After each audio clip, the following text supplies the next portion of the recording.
Welcome to Adventures in Education, a program that spotlights positive things happening in the world of education in Southern Oregon. I'm John Letts. While the building that housed Roosevelt Elementary School was doomed, Roosevelt and Hoover English learners were tearing down a natural reluctance to produce English.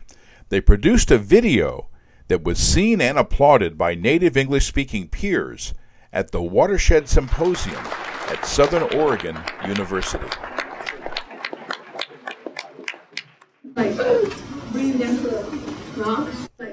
Words cannot do justice to this experience. The great struggle of learning a new language was justified by native English speakers reacting to their work with admiration.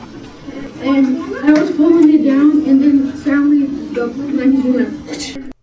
A day at the symposium also included seeing other student presentations, interacting with community members, and a mobile science lab called the Caterpillar.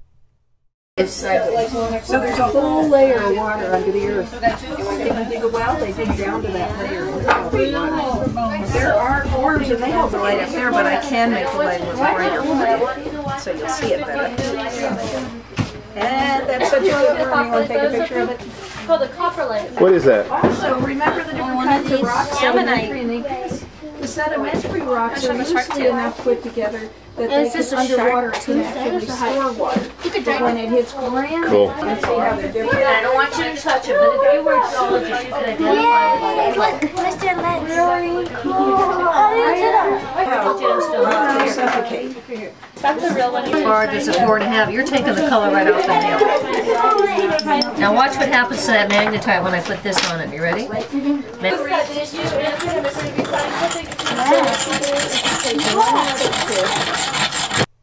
A great day at the symposium was something I wanted for my other school, Kennedy Elementary. I had already chosen mammals as the theme for teaching academic language.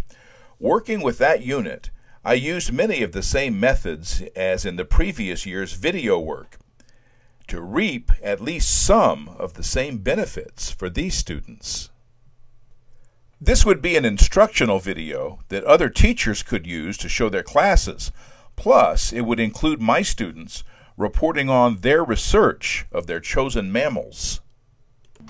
To introduce the video, I turned to my cat, Pumpkin. My students have learned a lot about mammals, and they're going to share a lot of that information with you in this video. Sometimes it seems that the opposite of a cat is a dog. Cats and dogs make up the highest number of pets that people have. Dogs are highly social mammals. All dogs are descended from wolves. They have sharp pointed teeth called canines. In fact, the scientific name for dog is canine. Dogs are usually protective and loyal to their owners. They also enjoy doing things with their masters. A close cousin of domestic dogs is the coyote. Coyotes have good senses, for they can catch their prey and protect themselves. Coyotes near like weight 20 to 40 pounds, and they live in forests, in deserts, in mountains. Tell me something special about a coyote. It howls at night. A larger canine that hunts in packs is the gray wolf. Gray wolves have woolly underfur so they can keep themselves warm. A wolf named OR7 recently passed through Southern Oregon, the first wild wolf in our area since they were wiped out almost 100 years ago. Alex, what do you call a group of wolves? Starts with a P. Gray? No, group of wolves. Pack, that's right. Estrella tells us about another kind of wolf, a red wolf. They live in the southern United States, from Pennsylvania to Florida. They have orange with brown and white, and they have pointy ears, and they hunt in little packs to get big prey. Another relative in the dog family is the fox. My animal is the Arctic fox. Okay, and tell me about some of the adaptations an Arctic fox has. The white fur helps them camouflage to the snow. It can turn into a couple of different colors, and they are white, blue, light gray. It has a couple of different names, 3 different names, and when it finds its prey, it pounces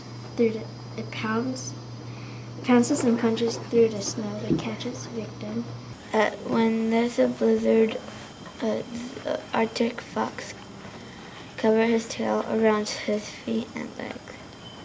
Oh, it has sharp claws so that it won't slide on the ice, and they can be found in the western Alaska. A member of the dog family that lives in Africa is the hyena. They have claws. And how do those claws help them survive and live well? They help them dig. Okay, can you tell me some other adaptations? They run fast. Squirrels are also mammals. They have fur and they can move very quickly. See how their fur helps them blend in so predators have a harder time seeing them? Behaviors like standing still also help protect them. These gray squirrels live at Upper Table Rock near Medford. There's a squirrel in this shot. Can you see it? Can you see it now? How about now? One of the squirrel's behavior adaptations is storing food for the winter. Like many mammals, squirrels have eyes on the side of their head. This helps them spot predators trying to sneak up on them while they're busy gathering food. Squirrels are known as herbivores because they eat from plants. Herbivores are primary consumers. They don't get their food from other animals. They eat producers. Another member of the squirrel family is the chipmunk. Lorena tells us about some of its adaptations. The lemurs can grind up food. They have large eyes so they can see well in the dark. And their behaviors are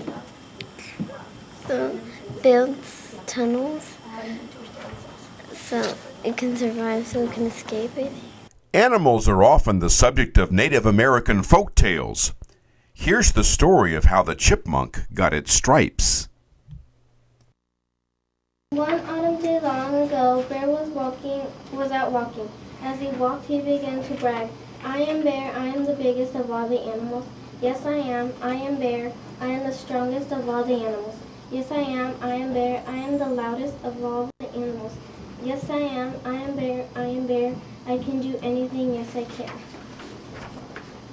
As soon as Bear said those words, a little voice spoke up. Can you really do anything? Bear looked down. He saw a little brown squirrel standing on his hind legs. Can you really do anything? Brown squirrel asked again. Bear stood up very tall. I am Bear. I can do anything. Yes, I can. Can you tell the sun not to rise tomorrow morning? Brown squirrel asked. I have never tried that before, but I am Bear. I can do that. Yes, I can. Bear turned west to face the sun. It was time when the sun always goes down. Bear stood up in his full height and spoke in a loud voice. Sun, do not come up tomorrow. At his word, the sun began to disappear behind the hills. You see, Bear said, sun is afraid of me. He is running away. But will the sun come up tomorrow? Brown squirrel asked.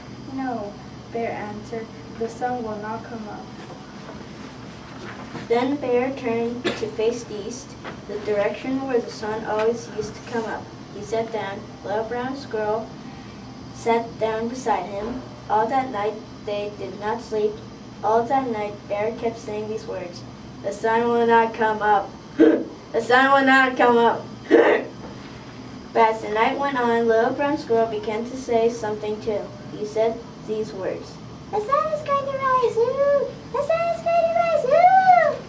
All the animals of the forest watched the eastern sky that night, and the sun did come up. They all teased Bear, but none so much as Squirrel. Bear's big paw came down on Little Brown Squirrel, pinning him to the ground. Bear leaned over and opened his huge mouth. Yes, Bear growled, the sun did come up. Yes, I do look foolish. But you will not live to see another sunrise. You will not ever tease anyone else again, because I, Bear, am going to eat you. Brown Squirrel thought fast. You are right to eat me, he said. I was wrong to tease you. I would like to say I am sorry before you eat me, but you are pressing down on me so hard that I cannot say anything. I cannot say anything at all. I cannot even breathe. If you would lift up your paw just a little bit, then I could take a deep breath and apologize before you eat me. So Bear lifted up his paw, but instead of apologizing, Brown Squirrel ran. He ran as fast as he could towards the pile of stones where he had his home. He had a tunnel under those stones, and a nice warm burrow deep underground. Little Brown Squirrel's grandmother stood there in the door waiting for him. Hurry, Brown Squirrel! She called. Hurry, hurry! Little Brown Squirrel dove for the door to his home, but Bear was faster than he looked. He grabbed for Little Brown Squirrel with his big paw. Bear's long, sharp claws scratched Brown Squirrel's back from the top of his head to the tip of his tail. One mammal that's easy to find around here is the black-tailed deer. This one was spotted up at Crater Lake. Deer are a type of mammal called ungulates. This means that it has hard hooves on its feet, and it's a primary consumer, eating mostly grass, leaves, and other plants. Deer can be found in the mountains, in the forests, in the valleys, grasslands, and sometimes even in people's backyards. And there's a deer right in my back front yard. This deer is a male. You can tell by its antlers. A male deer is called a buck. As you can see, this A deer is drinking milk from his mama. Is drinking milk from the doe. the doe. The doe. That's what they call baby. That's what they call mother deers. Deer kick with their hard hooves to protect themselves and their young. There are many kinds of deer, including musk deer. Most deer have tusk. It helps them to scare off rivals during breeding season. And musk deer have musk sac, and it helps attract females during breeding season. Another kind of deer is called the red deer. The red deer has round hooves and it makes it run fast and escape predators. A close relative of deer is elk. Elk grow much larger than deer. A male elk is called a bull. This bull has a large rack of antlers. Antlers can be used to scratch an itch, but they're mostly used for protection. They are also used in fights with other bull elk. This helps determine who gets to be leader of the herd. These elk are just eating grass in peace. These young males have found their own place to graze. Elk are herbivores. They eat plants. This bull elk is the leader of this herd. He's the only male allowed to reproduce. Here he lets out a high-pitched call, reminding other males that he's the boss. While the leader is the head of the herd, other males help protect the group. This male sees or hears a threat coming from these trees. Whatever it is, he makes it clear he'll protect the herd.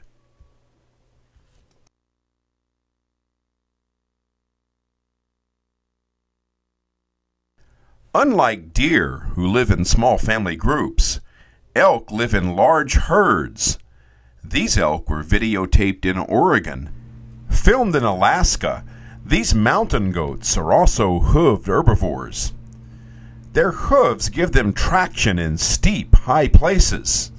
It's an adaptation that distances them from their predators. Speaking of hooved animals that live in high places, llamas are mammals native to South America. These are in a place called Humahuaca in Argentina.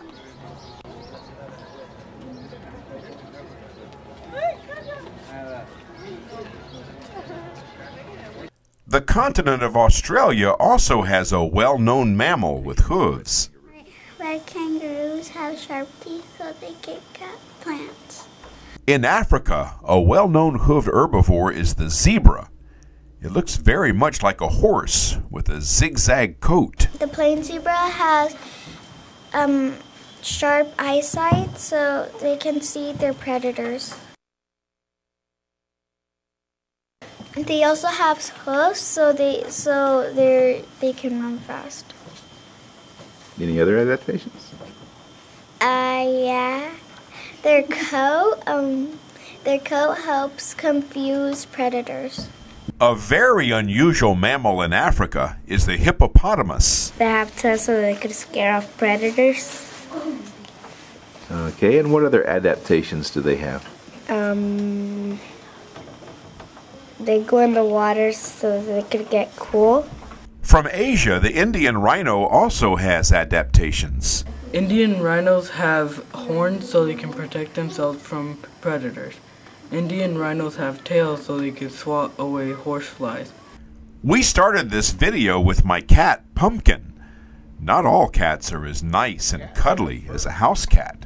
Jahira tells what she learned about big cats. Some cats could hear better than people and they could kill big things that I didn't know about, like a deer. Eddie Colon researched an African mammal called a meerkat. Meerkat has sharp eyesight for birds of prey. Another African mammal is the sand cat. Sandcats have hairy paws, And how does that help them? so they can protect from heat. Okay, where do they live? In the sand.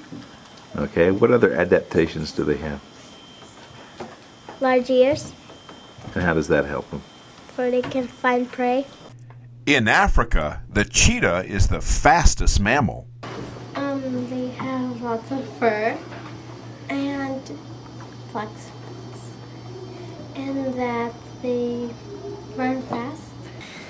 Cheetahs have eyes so they can spot distance. They sneak up a few yards away from its prey, and then it runs and catches it, and it makes it trip, so it will be much easier for it to grab it. A lion has a mane that helps them.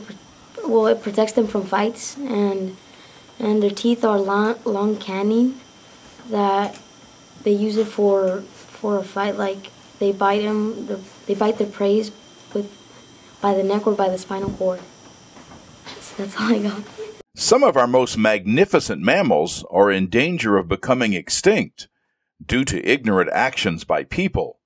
Benny Colon explains. Legions have believed that tiger body parts are good for Chinese medicine. Zoos around the world are helping to increase the tiger population. There are 158 places where tigers still live in the wild. One of America's great cats is the jaguar. Jason Arcos reports on his research. Hi, my name is Jason. I am doing the jaguar. Jaguar has an oval-shaped body, long tail, long legs, and triangle ears. The jaguar eats turtles, fish, and caimans for their diet. Habitat: the jaguars live in moist savanna in grassland. The adaptation: the jaguars have canine teeth to break their predator's skull. I like the jaguars because the Mayans used to use their coat as a uniform. This is a bobcat and this is a cougar. The furs of mammals give students a chance to use tactile words to describe their pelts and to compare and contrast the way they feel when touched. The bobcat's fur is soft, hairy. Bobcat's fur is kind of spongy because when you squeeze it, it kind of goes back up. It's velvety. And the cougar's kind of coarse and slick and kind of waxy. The cougar's tail is longer than the bobcat's. The bobcat feels a little soft and fluffy. And the cougar's fur feels slick. Okay, tell me about the black bear's adaptations. American black bears have flat teeth so they can grind plants. They have carved claws so they can protect their young and grab food. They have black fur so they can blend in. American black bear hibernate during the winter. And don't forget about the bear. And they have the bear. The bear's a mammal? Yeah? That's You already take that. Hey, the bear are big and the whale small. is like huge. It's like a huge mammal. Bears can be dangerous, especially when cubs are around. American black bears in the winter they hibernate and it goes about 31 pounds and it stays without soil and water. Another mammal that can be dangerous is a grizzly bear. Elizabeth tells us what she learned from her research on grizzly bears. Bears have small and powerful limbs so they can run fast. They also have sharp teeth so they can catch their prey. Bears have big paws and claws so they can catch fish in the rivers. They have very sharp teeth so they can rip the meat off the fish. They have a long time in denning for their babies, and they usually give birth to twins. This Alaska brown bear is digging through a tidal flat for something to eat. The salmon run hadn't started yet. Bears don't seek out people as prey. Most bear attack victims surprise a bear accidentally, or they come too close to a bear's cub. Farther north in Alaska lives the polar bear. They live in the Arctic ice cap called tundra. They can eat up to 150 pounds of blubber a day. They have 42 teeth. Polar bears swim so they can find new ice. They usually go to a seal's breathing hole, and when the seal comes near, the polar bear pops up and just grabs it. A giant panda looks like an oversized teddy bear. It has a coat to protect it from the cold. So tell me more about that coat. The colors help it blend in. It has paws pointed inwards. It wrist becomes a thumb to grip. To grip what? On bamboo. What can you tell me about mammals? The mammal is vertebrate and have fur. Mammals are vertebrates, just like Michael said.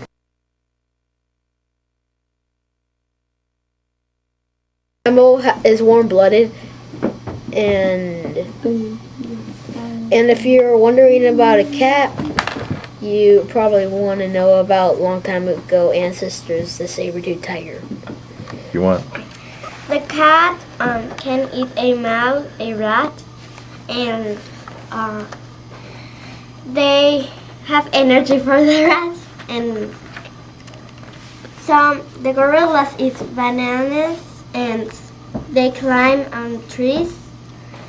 The giraffes have a long neck, and they can eat leaves for the tree. They're hairy. They give live birth, I think.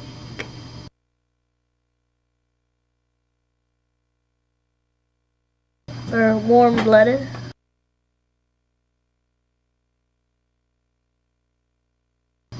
They give milk to their young.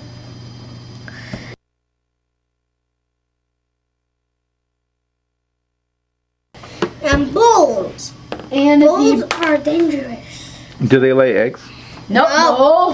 How do they reproduce? Only the bat. And the bat is the only animal that can fly. Mammal that can fly. I almost said an animal. And the cat can fly. What are your favorite mammals?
For me, there's only one way I can answer that question. Thanks for watching and learning about mammals.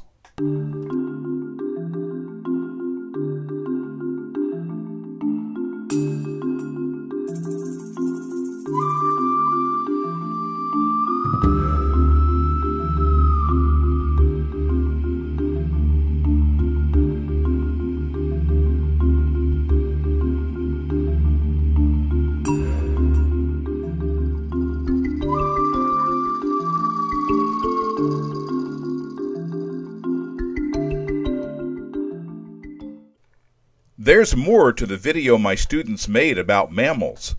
Watch the public access channels on Channel 15 in Ashland and Channel 182 on Charter for Part 2 of Approaching Adventures on RVTV.